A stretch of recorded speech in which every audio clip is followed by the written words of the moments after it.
Saudações, senhores. Hoje eu vou trazer dois temas em um. E esses temas são, ao mesmo tempo, complexos e indissociáveis. É a paralaxe cognitiva e a autoeducação. A educação só é educação a partir de uma autoeducação. É impossível se educar verdadeiramente sem que a experiência do isolamento nos estudos seja posta como regra por um longo período. Mas é que a autoeducação, ela muitas vezes é substituída ou paralisada pela aquisição de formação. Temos aquelas pessoas compulsivas em fazer cursos e entrar em graduação, e tudo que elas fazem ao terminar uma graduação é entrar em outra. Mas o grande obstáculo, empecilho para a verdadeira educação é a doença crônica do Brasil, que é a paralaxe cognitiva. O que é que seria a paralaxe cognitiva? Um indivíduo, ao tomar contato com um texto ou com qualquer literatura, ele não consegue ler o que está sendo dito, mas aquilo que no fundo ele acha que o autor quer dizer. Não porque esta interpretação mais subjetiva vem em desdobramento da primeira interpretação, que é exatamente aquela que está sendo dita, mas porque as comparações que são feitas são sempre com o senso de encaixe interior que você procura no que está sendo dito. Você não observa o que está fora, mas como o que está fora pode ser inserido dentro de você. Pode se manter lá abrigado através de um consenso da sua consciência de que aquilo é adaptável a quem você é. Mas o problema da paralaxe cognitiva é que ela torna os debates no Brasil, tornam qualquer discussão no Brasil extremamente inúteis. São impossíveis, porque ninguém está se dedicando a falar do assunto tal como ele se revela ou ele tenta se mostrar, mas somente em relação ao sentimento consensual de determinado grupo. E como isso já é costume no Brasil há muitas décadas, esse adestramento do pensamento brasileiro, que emburreceu qualquer produção que seja digna de atenção no Brasil, é de que a paralaxe cognitiva ela não só afeta os meios sociais, mas principalmente a vida interior do homem. Se você nasceu no Brasil, você automaticamente já pode estar incluso como um herdeiro dessa patologia. A paralaxe cognitiva, ela se instaura na gente aqui, não através de um ensino orientado para emburrecer. Não é assim que as pessoas fazem, mas é que todos os meios e canais possíveis de informação já são deteriorados, desgastados por uma concepção falsa. E essa concepção falsa é replicada ao longo do tempo. E por ser replicada ao longo do tempo, muito falada, muito comentada, vira lei, uso e costume de confessá-la. Mas o maior problema da paralaxe cognitiva é que ela não só consegue enxergar a realidade dos acontecimentos, como ela também confunde as experiências interiores. Ela atribui importância a alguma coisa, não porque aquilo está relacionado com um dado verossímil, verdadeiro, robusto, sólido e maturo da questão, mas somente em pertencimento a certos sentimentos que já são familiares para essa mesma pessoa. E aí que fica mais complicado ainda. Como o brasileiro é um dos seres mais emocionalmente carentes que existem, ele tem horror a ficar sozinho. Muitos podem ostentar e declarar o seu desejo pela solidão e de que são suficientes, mas eu falo da solidão quanto ao isolamento, ao ponto de um conhecimento tão profundo que você não consegue conversar com pessoas que falam a mesma coisa, porque elas só falam no ponto mais banal, no ponto observável por qualquer pessoa, ainda por aquelas que não se detiveram para estudar o assunto. E esse isolamento é inevitável. Mas essa paralaxe cognitiva, ela não só impossibilita os meios de produção da alta cultura, que é de pessoas altamente capacitadas nas letras, nas artes, poderem se revelar, serem conhecidas através do seu bom trabalho, mas é que a paralaxe cognitiva, ela está principalmente para os bons intencionados. Por quê? Existem muitas pessoas que, você provavelmente é uma delas, só de chegar aqui nesse vídeo e ver o tema, se interessou, é uma demonstração de que você possui um interesse por algo que está geralmente acima de você, ou que você ainda não compreende, mas sente que quer chegar. Na medida em que você se dispõe ao estudo, você sente como um chamado e você inicia a investigação, essa busca, o primeiro estágio é o da confusão. Por quê? Não sabendo de onde começar, também não se sabe onde vai chegar. As imagens não estão suficientemente claras.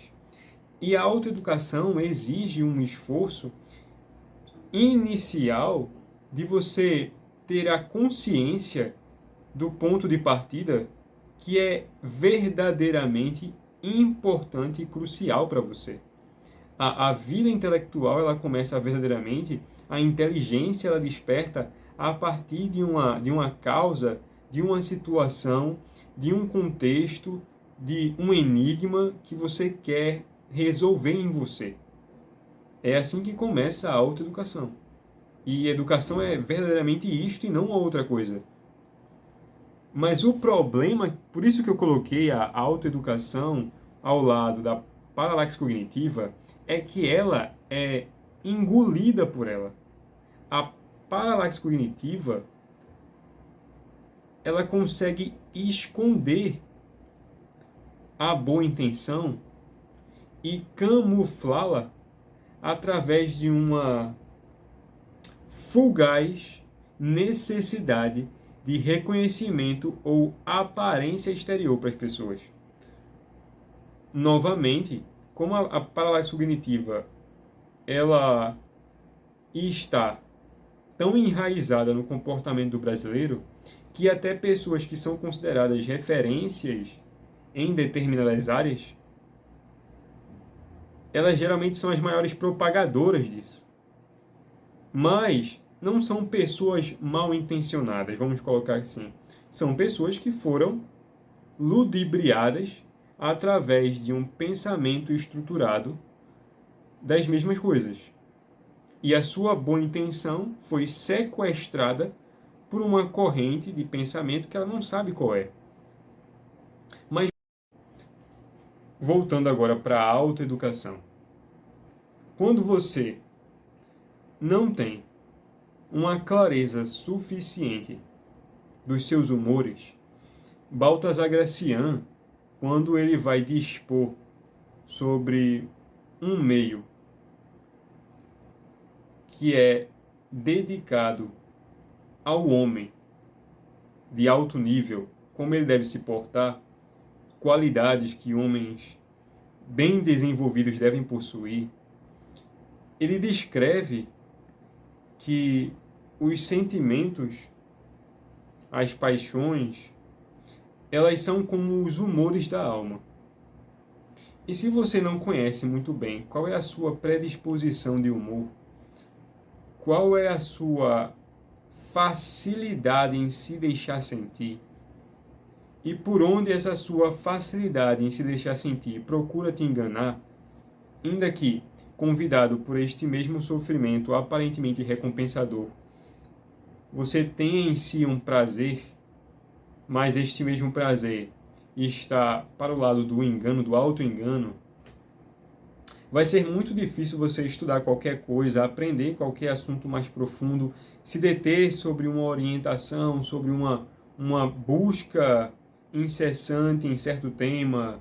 Se você quer ser um homem das letras, um escritor, um homem de um alto nível intelectual, se você possui pouquíssimo conhecimento de si mesmo, e se o seu conhecimento de si mesmo, até intitulado como conhecimento de si mesmo, está apenas para a sua frágil compreensão, que é mais quando algo exterior, semelhante ao sol, bate em você e projeta sua sombra e logo some, tudo que você entende de você é apenas o rastro da sua própria sombra, existe uma grande possibilidade de você desistir no caminho.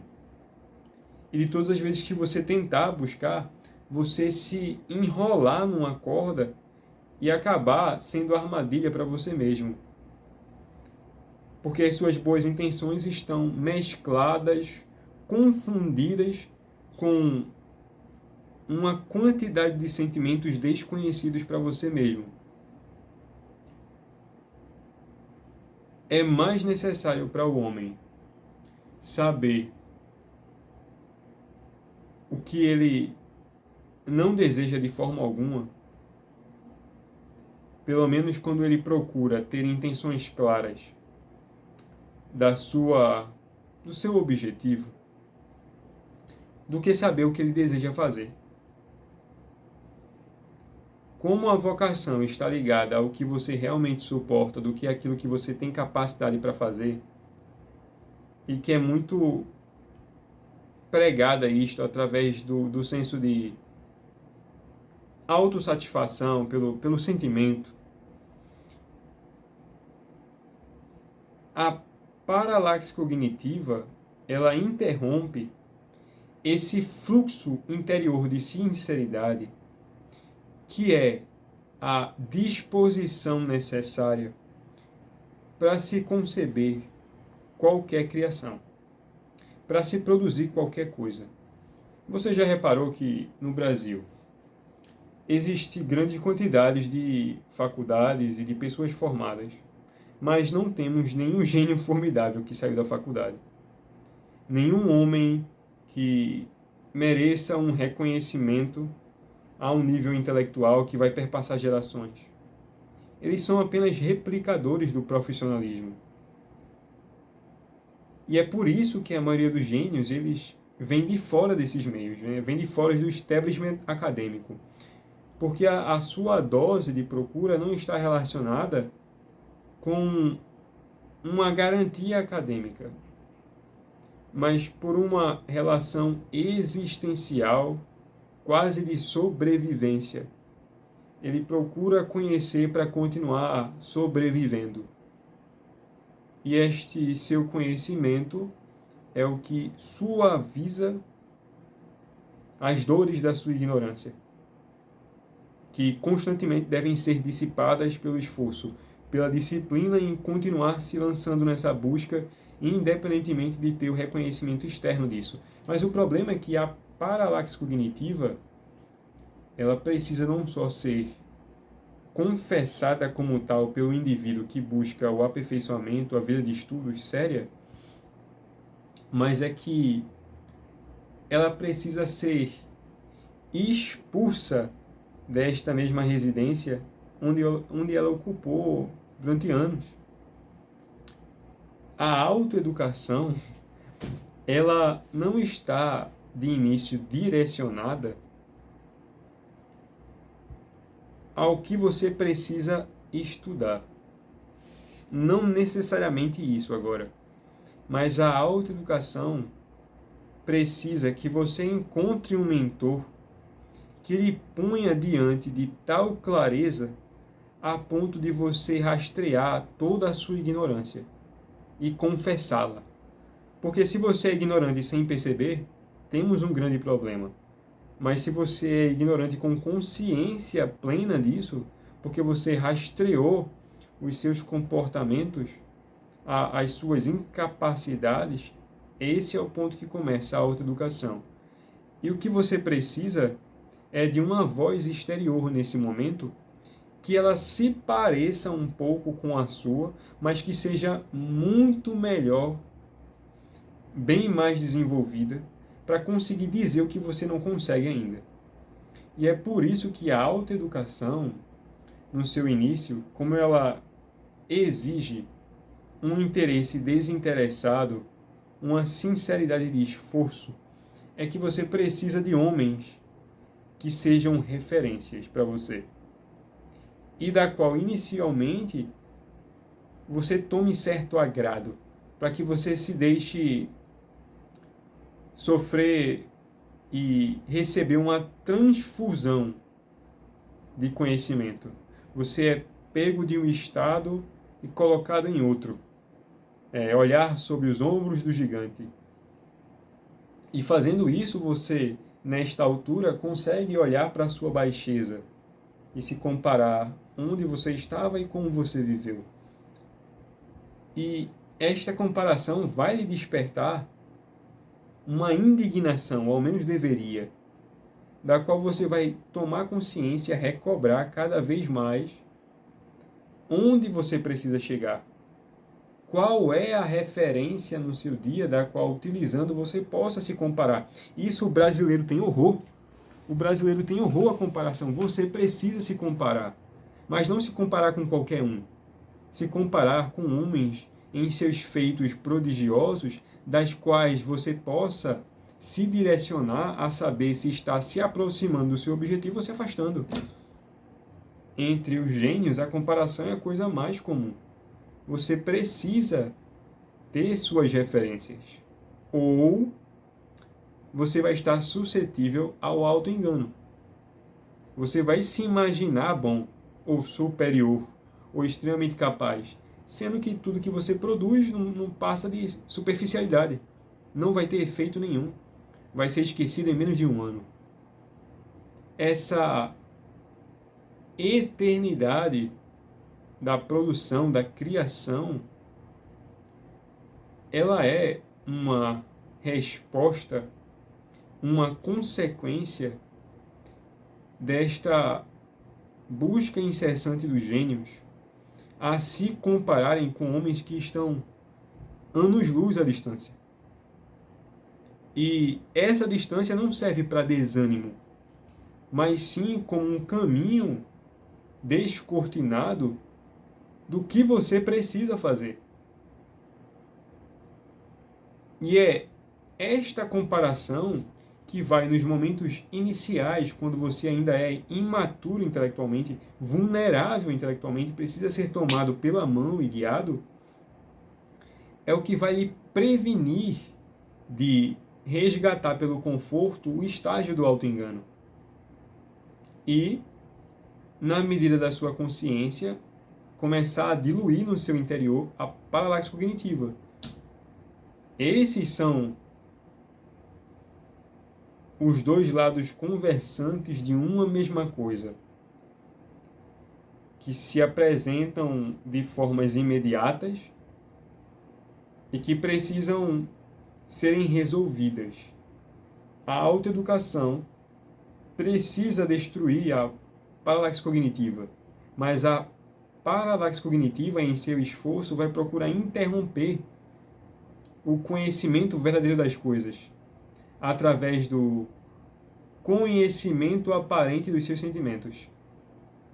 Ela vai lhe trazer sentimentos que você vai se identificar. É por isso que muitas pessoas possuem dificuldades na leitura, começam uma obra que tem uma profundidade muito grande, não porque não conseguem compreender tudo que está sendo dito, porque isto, principalmente em primeira leitura, é impossível. Mas é porque a profundidade assusta. E ela não está para fazer trégua, paz com os seus sentimentos, mas para dar o devido descrédito que merecem, para que você possa entender que os seus sentimentos sobre aquele assunto são estritamente banais e de que você precisa tomar vergonha na cara e se lançar nesse desconhecido, mas com toda a sinceridade. E é aí onde começa o primeiro desenvolvimento intelectual. A primeira vez em que a consciência pode sentir a si mesma, não a partir de uma interposição de algo que você não escolheu, mas sim orientado por quem é plenamente capaz de te instruir. Então, por hoje é só, senhores.